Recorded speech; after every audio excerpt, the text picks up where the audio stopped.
Hello friend, इस video में हम बात करेंगे फोटोसिंथेसिस यानी कि प्रकाश संश्लेषण के बारे में और साथ ही साथ बात करेंगे न्यूट्रिशन इन अमीबा यानी कि अमीबा में पोषण के बारे में। तो इस वीडियो का जो हमारा पहला टारगेट है वह है फोटोसिंथेसिस यानी कि प्रकाश संश्लेषण। तो फोटोसिंथेसिस जैसा कि हम जानते हैं यह ऑटोट्रॉपिक न्यूट्रिशन का एक पार्ट है। ठीक है, ऑटोट्रॉपिक यानी कि स्वपोषी पोषण का एक भाग है, एक पार्ट है। फोटोसिंथेसिस का मतलब यह हुआ कि जो भी लिविंग ऑर्गेनिज्म अपना भोजन, अपना न्यूट्रिशन फोटो यानी कि लाइट की मदद से बनाते हैं, लाइट की मदद से सिंथेसाइज करते हैं, उसे हम क्या कहते हैं? फोटोसिंथेसिस कहते हैं। ठीक है, तो जो पेड़ पौधे होते हैं हमारे इन्वायरमेंट में, जो पेड़ पौधे लिविंग ऑर्गेनिज्म है, एक पेड़ पौधे, तो वे अपना भोजन फोटोसिंथेसिस की प्रोसेस से बनाते हैं।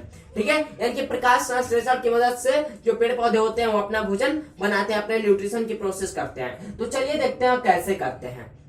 ठीक है, तो जो फोटोसिंथेसिस की प्रोसेस होती है, ऐसा माना जाता है कि यह लीफ में यानी कि पेड़ पौधों के लीफ यानी कि पत्तियों में देखने को मिलता है।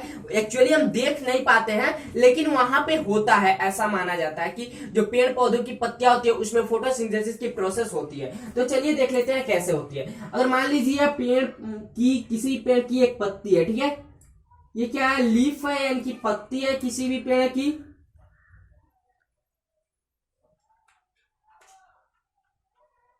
अगर यह पत्ती है, ठीक है, तो इसमें हमें क्या देखने को मिलेगा? इसमें हमें देखने को मिलेगा कि फोटोसिंथेसिस की प्रोसेस में हमें देखने को मिलेगा।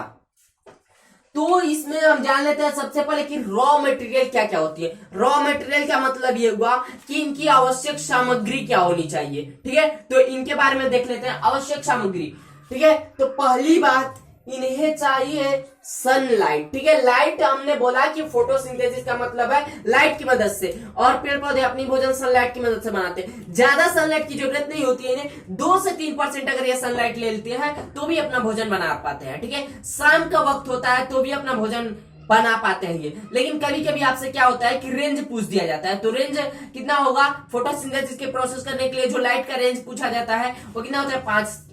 5%। ठीक है, लगभग 5% माना जाता है। लेकिन ये 2% भी मिल जा रहा है ना तो भी अपनी भोजन बना लेते हैं, सूर्य की रोशनी में भी अपना भोजन ये तैयार कर लेते हैं। ठीक है, तो इन्हें सनलाइट यानी कि सन से इन्हें क्या मिल गया? सन से इन्हें मिल जा रहा है लाइट। ठीक है, सनलाइट की मदद से ये अपना भोजन तैयार करते हैं, सनलाइट। ठीक है, अब ये हो गया। अब क्या इन्हें चाहिए? अब इन्हें चाहिए यानी कि CO2 कार्बन डाइऑक्साइड गैस चाहिए। क्या चाहिए? CO2 कार्बन डाइऑक्साइड गैस चाहिए इन्हें भोजन बनाने के लिए। जैसे हमें अपने भोजन को तैयार करने के लिए, हमें अपने भोजन बनाने के लिए कुछ कुछ मटेरियल की जरूरत पड़ती है ना, कुछ भी मटेरियल यानी कि कोई भी पदार्थ की जरूरत होती है, तभी तो हम अपना भोजन तैयार करते हैं। उसे हम क्या करते हैं? इनहेल करते हैं, अपने शरीर के लिए उसका यूज करते हैं। ठीक है, तो इनको भी जो भोजन इनको भी चाहिए। ठीक है, तो इनको अपना भोजन तैयार करने के लिए CO2 गैस चाहिए। ठीक है, क्या चाहिए? CO2 gas. और जैसे हम लोग क्या करते हैं, अपना जो भोजन बनाते हैं क्या करते हैं? गैस की मदद से। इसमें क्या करें? गैस से भोजन बनाया जा रहा है, या फिर लकड़ियों की मदद से पहले भोजन बनाया जाता था, आज भी कई जगहों पे बनाया जाता है। ठीक है, तो गैस की मदद से हम लोग अपना भोजन बनाते हैं, या फिर लकड़ियों की मदद से, आग की मदद से। सीधा सा मतलब यह है कि आग की मदद से क्या करते हैं? अपना भोजन हम लोग बनाते हैं। तो इनको भी, अगर हम कोई भी मटेरियल ले रहे हैं, ठीक है, कोई भी साग सब्जी ले रहे हैं, तो उनमें आग की मदद से उन्हें पका रहे हैं, उन्हें तैयार कर रहे हैं, तब हम क्या कर रहे हैं? उसको खा रहे हैं। तो इन्हें भी भोजन बनाने के लिए इस तरीके की कुछ सामग्री चाहिए। तो इन्हें क्या चाहिए? CO2 गैस चाहिए। ठीक है, क्या चाहिए? CO2 gas. और ये अपना जो भोजन किस पर पकाएंगे, किसकी मदद से बनाएंगे? तो सनलाइट की मदद से बनाएंगे। ठीक है, और साथ ही साथ चाहिए इन्हें H2O वाटर। H2O कहां से मिलता है? इस पत्ती के पास होता है, इस लीफ के पास होता है। वो लीफ कहां से लेती है H2O? तो वो लेती है अपनी जड़ों से। इनके पास होता है क्या? H2O होता है, H2O। ठीक है, इनकी जड़ों से मिलता है। अब इनके पास रॉ मटेरियल होगा CO2 और H2O। ठीक है, और सनलाइट की प्रेजेंस में बनाती है। ठीक है, अब देखिए क्या होता है, कैसे अपना भोजन बनाती है। इन्हें चाहिए 6 CO2 प्लस 12 H2O।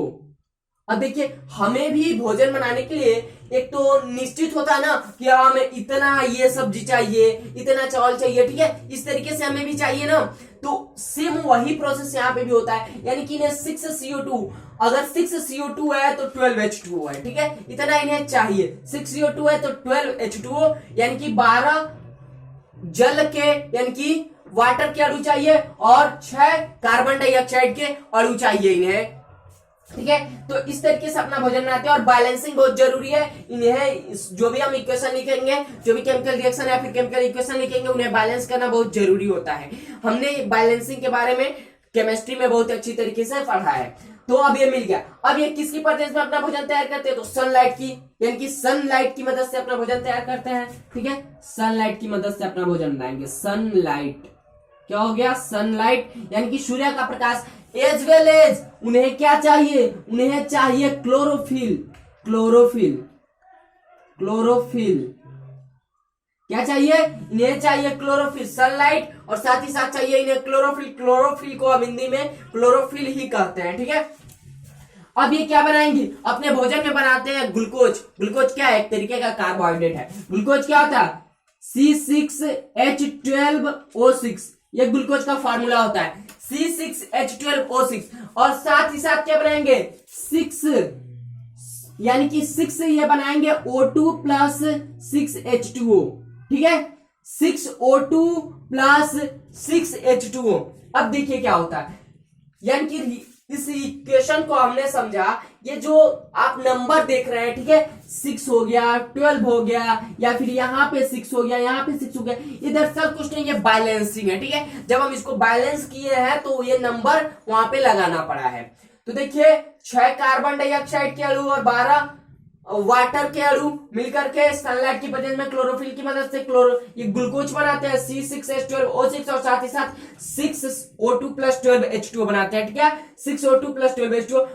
और ऑक्सीजन का क्या होता है? ऑक्सीजन हम यूज करते हैं, ऑक्सीजन इससे निकल जाता है, इसमें जो बनता है भोजन, ये तो ग्लूकोज ले लेता है, ऑक्सीजन क्या होता है? बाहर निकल जाता है। ठीक है, ऑक्सीजन बाहर निकलता है पेड़ पौधों से, क्या होता है? उसी ऑक्सीजन को हम इनहेल करते हैं, ये रिस्पायरेशन का पार्ट है। ठीक है, तो उसमें हम इसके बारे में डिस्कस करेंगे। यहाँ पे ये बात हमें ध्यान रखने की जरूरत है, जो ऑक्सीजन क्या होता है उसका यूज हम करते हैं, वो हमारे लिए इसमें निकलता है। ठीक है, और वाटर भी क्या होता है? वाटर का भी वाष्पोत्सर्जन हो जाता है, ट्रांसपोर्टेशन हो जाता है वाटर का भी, इनकी वाष्पोत्सर्जन हो जाता है, ये भी वाष्प बनकर बाहर निकल जाते हैं। ठीक है, अब देखिए, अगर यह कार्बन डाइऑक्साइड यानी कि जो 6O2 ऑक्सीजन है, सॉरी कार्बन डाइऑक्साइड नहीं, ऑक्सीजन और वाटर जो है, अगर ये बाहर निकल रहे हैं तो कोई ना कोई माध्यम होगा तभी तो बाहर निकलेंगे, उस माध्यम से बाहर निकलेंगे। तो चलिए देख लेते हैं कौन सा माध्यम होता है, किसकी माध्यम से ये सब बाहर निकलते हैं। तो जो पत्ती होता है, यानी कि पत्ती में होते हैं कुछ छिद्र। क्या होते हैं? कहीं कहीं पे अगर माइक्रोस्कोप की मदद से देखें तो क्या होता है? छिद्र होते हैं। क्या होता है? छिद्र होता है, और उसी छिद्र को हम बोलते हैं स्टोमेटा, सॉरी क्या बोलते हैं? स्टोमेटा, या फिर बोलते हैं रंध्र। स्टोमेटा बोलते हैं या फिर रंध्र बोलते हैं। अब क्या होता है, जो गैसों का आदान प्रदान होता है वह स्टोमेटा यानी कि रंध्र की मदद से होता है। लेकिन स्टोमेटा यानी कि रंध्र की मदद से ही केवल नहीं होता है, यह अपनी पत्ती, जड़, तना, फल फूल की मदद से भी गैसों का आदान प्रदान होता है। आखिर ये सब गैस ही है, ये भी गैस फॉर्म में हो जाता है। H2O जब वाष्पोत्सर्जन होता है उसका, तो क्या होता है? गैस के फॉर्म में हो जाता है, ऑक्सीजन गैस है। ठीक है, तो क्या होता है? इनका जो गैसों का आदान प्रदान होता है वह रंध्र के थ्रू होता है, और केवल रंध्र के थ्रू ही नहीं, जड़, तना, पत्ती यानी कि सबके थ्रू होता है। अब जरा हम रंध्र के बारे में देख लेते हैं। तो देखिए रंध्र का यानी कि इससे क्या होता है? ऑक्सीजन जो होता है इस रंध्र में से क्या होता है? ऑक्सीजन बाहर निकल जाता है और H2O भी बाहर निकल जाता है, और जो कार्बन डाइऑक्साइड होता है जिसकी जरूरत इसको है, ठीक है, जिसकी जरूरत इस पत्ती को है, इस लीफ को है, वह इसी रंध्र के माध्यम से आती है। तो यहाँ पे क्या हो रहा है? कार्बन डाइऑक्साइड इस पत्ती में आ रही है, किसके माध्यम से? रंध्र के माध्यम से। और ऑक्सीजन जो हम सांस लेते हैं जी ऑक्सीजन से, ठीक है, तो वो इसके माध्यम से बाहर निकल जा रही है, रंध्र के माध्यम से। और वाटर का भी वाष्पोत्सर्जन हो रहा है, वो भी इसी के माध्यम से निकल जाती है। अब देखिए जो ये रंध्र होती है ना, यह खुला हुआ एक रंध्र होता है, एक बंद रंध्र होता है। ठीक है, रंध्र कैसा होता है? एक खुला रंध्र और बंद रंध्र। अब जरा इसके बारे में देख लेते हैं, खुला रंध्र और बंद रंध्र क्या हुआ। ठीक है, देखिए जो रंध्र होते हैं ना, इनका गैसों का आदान प्रदान, यानी जब इन्हें कार्बन डाइऑक्साइड गैस की जरूरत नहीं होती है तो ये जो छिद्र होते हैं बंद हो जाते हैं। ठीक है। जब इन्हें कार्बन डाइऑक्साइड जरूरत नहीं होती क्या होता है, छिद्र जो होते हैं वह बंद हो जाते हैं। और जब इन्हें गैस की यानी कि कार्बन डाइऑक्साइड की जरूरत होती है तो ये खुल जाते हैं। अब खुलते कैसे हैं, तो जो इनका खुलना और बंद होना होता है यानी कि छिद्र कोशिकाएं होती हैं उनकी मदद से होती है। कुछ कोशिकाएं होती है रंध्र कोशिका बोलते हैं, यानी कुछ कोशिका होती है जिसकी मदद से क्या होती है, इनका बंद होना खुलना होता है, या फिर बोल सकते हैं रंध्र कोशिका, ठीक है। उनकी मदद से क्या होता है कि ये खुलती है बंद होती है। और जैसे रंध्र कोशिका में या फिर रंध्र द्वार बोल सकते हैं, ठीक है, या फिर सिंपल सा हम ये बोलेंगे कि इसके कई नाम बोल सकते हैं, ठीक है, द्वार कोशिका, ठीक है, या फिर रंध्र कोशिका, इसके कई नाम बोल सकते हैं, जिसके कारण क्या होता है, इन गैसों का आदान प्रदान होता है। लेकिन मेनली जो हमारे एनसीईआरटी बुक में मेंशन कर रखा है वो क्या दिया, द्वार कोशिका। क्या, द्वार कोशिका, द्वार कोशिका, ठीक है। अब क्या होता है, गैसों का आदान प्रदान जो होता है रंध्र के थ्रू तो होता है, ठीक है, लेकिन जो रंध्र का खुलना और बंद होना होता है वो किसकी मदद से होता है, तो वो होता है द्वार कोशिका की मदद से, ठीक है। इतने बात समझ में। अब द्वार कोशिका कैसे खुलता है, अब जब कार्बन डाइऑक्साइड की जरूरत उस पत्ती को है, उस लीफ को है, तो क्या होगा, यह द्वार कोशिका यानी वह रंध्र क्या हो जाता है द्वार कोशिका जैसे फूल जाता है और रंध्र खुल जाता है। और जब जरूरत नहीं होती है तो वह बंद हो जाता है। अब द्वार कोशिका में जब वाटर आ जाता है, जब जल आ जाता है, द्वार कोशिका जो है उसमें जब जल आ जाता है तो क्या होती है, फूल जाती है। और जब यह द्वार कोशिका फूल जाती है तो क्या होता है, रंध्र खुल जाता है, और रंध्र जब खुल जाता है तो कार्बन डाइऑक्साइड इसमें आ जाता है। तो इस तरीके से क्या होता है, गैसों का आदान प्रदान होता है, ठीक है। तो ये हो गया। अब क्या होता है, जो इस पत्ती के यानी ये जो पत्ती है उस रंध्र के आसपास बगल में होते हैं कुछ धब्बे टाइप के स्ट्रक्चर होते हैं, ठीक है, धब्बे टाइप के स्ट्रक्चर होते हैं। अगर मान लीजिए पत्ती है, ठीक है, इसमें क्या होते हैं, कुछ धब्बे टाइप के स्ट्रक्चर होते हैं। ये पत्ती है, अगर इसमें कुछ धब्बे टाइप के स्ट्रक्चर होते हैं। ये तो रंध्र था हमारा, ठीक है, और ये धब्बे टाइप के स्ट्रक्चर जो होते हैं इनको हम बोलते हैं क्लोरोप्लास्ट, ठीक है। इस धब्बे टाइप के स्ट्रक्चर को हम क्या बोलते हैं, क्लोरोप्लास्ट, क्लोरोप्लास्ट। तो रंध्र के साइड में क्या होता है, क्लोरोप्लास्ट, और इसे हिंदी में क्लोरोप्लास्ट ही कहते हैं, क्लोरोप्लास्ट, क्लोरोप्लास्ट होते हैं। अब देखिए क्लोरोप्लास्ट को अगर जूम करके देखें, ठीक है, माइक्रोस्कोप की मदद से, जैसे कि 10,000 गुना अगर करके देखें, ठीक है, तो वह हमें एक डबल मेम्ब्रेन की तरह दिखाई देता है। डबल मेम्ब्रेन कुछ इस तरीके की तरह हमें देखने को मिलता है। ये जो रंध्र होते हैं यानी कि जो क्लोरोप्लास्ट होता है वो, ठीक है, डबल मेम्ब्रेन आपको दिखाई दे रहा है, ठीक है, इस तरीके की कुछ देखने को हमें मिलता है। और जब इसमें साइंटिस्टों ने देखा तो कुछ झल्ले टाइप के स्ट्रक्चर दिखाई दिए। इसमें क्या दिखाई दिए, झल्ले टाइप के कुछ स्ट्रक्चर दिखाई दिए। ये हो गया, मान लीजिए झल्ले टाइप के कुछ स्ट्रक्चर इसमें देखने को मिले। और उस झल्ले टाइप के स्ट्रक्चर को हम क्या बोलते हैं, उन झल्ले टाइप के स्ट्रक्चर को हम बोलते हैं ग्रेना।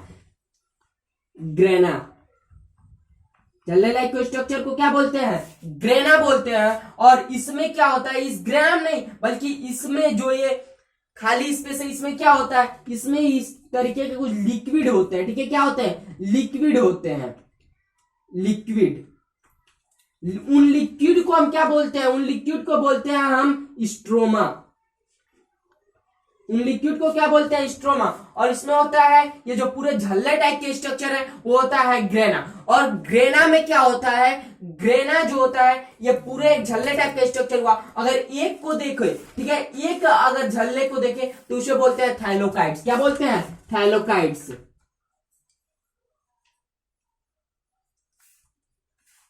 क्या बोलते हैं, थाइलोकाइड्स बोलते हैं। एक ग्रेना हुआ, ग्रेना में ग्रेना या झल्ले टाइप के पूरे ग्रुप को बोले, और उसमें होता है थाइलोकाइड्स, ठीक है। और थाइलोकाइड्स में क्या होता है, थाइलोकाइड्स ये जो एक एक है इसे थाइलोकाइड्स। और थाइलोकाइड में क्या होता है, थाइलोकाइड में होता है क्लोरोफिल, ठीक है, क्लोरोफिल, क्लोरोफिल। थाइलोकाइड में क्या होता है, क्लोरोफिल। और क्लोरोफिल में क्या होता है, मैग्नीशियम, Mg, मैग्नीशियम एक धातु होता है। तो अब यहां से आप देख लिए कि इसकी जो प्रोसेस इस तरीके से जाकर के कुछ पूरा होती है। गैसों का आदान प्रदान देख लिया, क्लोरोप्लास्ट के बारे में बात कर लिया, यानी कि क्लोरोफिल जो होता है यह कहाँ होता है, क्लोरोप्लास्ट में। ये बात सही है कि जहां क्लोरोफिल रहेगा वहां पे क्लोरोप्लास्ट होता है। तो हम बोले क्लोरोप्लास्ट की मदद से होता है या फिर क्लोरोफिल की मदद से होता है, तो दोनों बात क्या है, सेम है। ठीक है, तो दोनों जो क्लोरोप्लास्ट या क्लोरोफिल में कोई ज्यादा डिफरेंस नहीं है।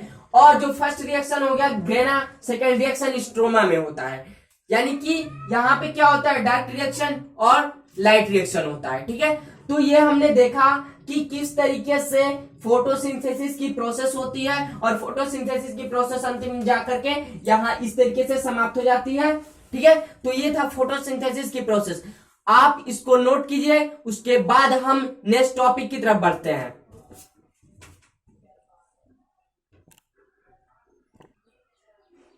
अब जो हम नेक्स्ट टॉपिक के बारे में बात करेंगे वो है न्यूट्रिशन इन अमीबा, यानी कि अमीबा में पोषण के बारे में। देखिए न्यूट्रिशन अमीबा, इसके पहले हमने पढ़ा था ऑटोट्रॉपिक न्यूट्रिशन यानी कि स्वपोषी पोषण, लेकिन अब हम पढ़ेंगे क्या, हेटरोट्रॉपिक न्यूट्रिशन यानी परपोषी पोषण या फिर विषमपोषी पोषण। ठीक है, तो इसमें पहले जो हम बात करेंगे न्यूट्रिशन इन अमीबा यानी कि अमीबा में पोषण। और जो प्रोसेस अमीबा में होता है वह ह्यूमन बींग्स में भी होता है, यानी कि मानव जाति में भी वही प्रोसेस होती है। ठीक है, तो पहले हम बात कर लेते हैं न्यूट्रिशन इन अमीबा, उसके बाद न्यूट्रिशन इन ह्यूमन बींग्स के बारे में बात करेंगे, यानी कि डाइजेस्टिव सिस्टम के बारे में। ठीक है, तो इस वीडियो में अब जो हमारा नेक्स्ट टॉपिक है, यानी दो टॉपिक बनाए थे, एक फोटोसिंथेसिस को हमने समझ लिया, और दूसरा टॉपिक है न्यूट्रिशन इन अमीबा में पोषण। ठीक है, इसको समझते हैं। देखिए न्यूट्रिशन इन अमीबा यानी कि अमीबा में पोषण, अगर अमीबा को हम देखते हैं, ठीक है, तो अमीबा कुछ इस तरीके का दिखाई देता है, ये अपना शेप चेंज कर सकता है। ठीक है, अमीबा क्या कर सकता है, अपना शेप चेंज कर सकता है। इसमें क्या क्या होता है, बेसिकली साइटोप्लाज्म होता है, न्यूक्लियस होता है। देख क्या होता है, साइटोप्लाज्म और न्यूक्लियस। और ये जो अपनी खाना यानी कि जो खाना ऑब्जर्व करते हैं, जिस प्रोसेस से जो ये स्ट्रक्चर आपको दिखाई दे रहे हैं, उसे हम बोलते हैं स्यूडोपोडिया, और हिंदी में पदाव कुटपाद बोलते हैं। ठीक है, स्यूडोपोडिया इंग्लिश में और पदाव कुटपाद। अब देखिए क्या होता है, मान लीजिए यहाँ पे फूड मॉलिक्यूल आया। ठीक है, क्या हो रहा है, यहाँ पे फूड मॉलिक्यूल आ रहा है। अब क्या करेगा, यह अमीबा उसको ऑब्जर्व करता है। अब सेकंड काम वो क्या करता है, यानी कि ये तो नॉर्मल हमने फिगर बनाया था अमीबा का। अमीबा एक यूनिसेलुलर ऑर्गेनिज्म है, यानी एक कोशिकीय जीव है। अब देखिए यह सेकंड क्या होता है, अमीबा में इंजेक्शन की प्रोसेस जो होती है, यानी कि अब उसको फूड मॉलिक्यूल दिखाई दिया, क्या होगा, फूड मॉलिक्यूल दिखा दिया। अब उसको क्या करेगा, अंदर करना चाहेगा, तो इसको क्या करेगा, इसको और इधर कर देगा, अपना शेप चेंज कर लेता है। ठीक है, इसको और इधर किया, यानी कि ये उसके अंदर चला जाता है फूड मॉलिक्यूल, तो उसको क्या कर लेता है, ऑब्जर्व, यानी कि अपने अंदर ले लेता है। ठीक है, क्या करता है, अपने अंदर ले लेता है। तो अपने अंदर लेने की प्रोसेस क्या कहलाती है, इंजेक्शन कहलाती है। यानी कि पहली प्रोसेस क्या होती है, इंजेक्शन हो जाती है, अंतर्ग्रहण हो जाती है, उसकी पहली प्रोसेस यानी फूड मॉलिक्यूल को अपने अंदर रख लिया। अब देखिए सेकंड काम इसका क्या होता है, इसका जो सेकंड काम होता है, उसने फूड को रख लिया, और सेकंड काम क्या होता है कि उस फूड को क्या करता है, जो कॉम्प्लेक्स फूड होते हैं उनको क्या करता है, तोड़ता है। कॉम्प्लेक्स फूड है ये सब, जो भी उसने फूड लिया कॉम्प्लेक्स है, तो उन सबको तोड़ने का काम करता है। और ये कहां पे ऑब्जर्व होता है, यानी कि फूड वैक्यूल में जाकर के यह होता है, फूड वैक्यूल में चला जाता है, और वहां क्या होता है, तोड़ने का काम करता है अमीबा। तो सेकंड काम करता है क्या, तोड़ने का काम, और तोड़ने की प्रोसेस क्या हो गई, डाइजेशन हो गई। और डाइजेशन के बाद क्या करता है, ऑब्जर्प्शन होता है। ऑब्जर्प्शन यानी कि क्या, इसमें क्या होता है कि जो भी फूड मॉलिक्यूल इन्हें मिले वो क्या करते हैं, सभी जो ये न्यूट्रिशन क्या है, ये अमीबा क्या करता है, उसको ऑब्जर्व करने का काम करता है।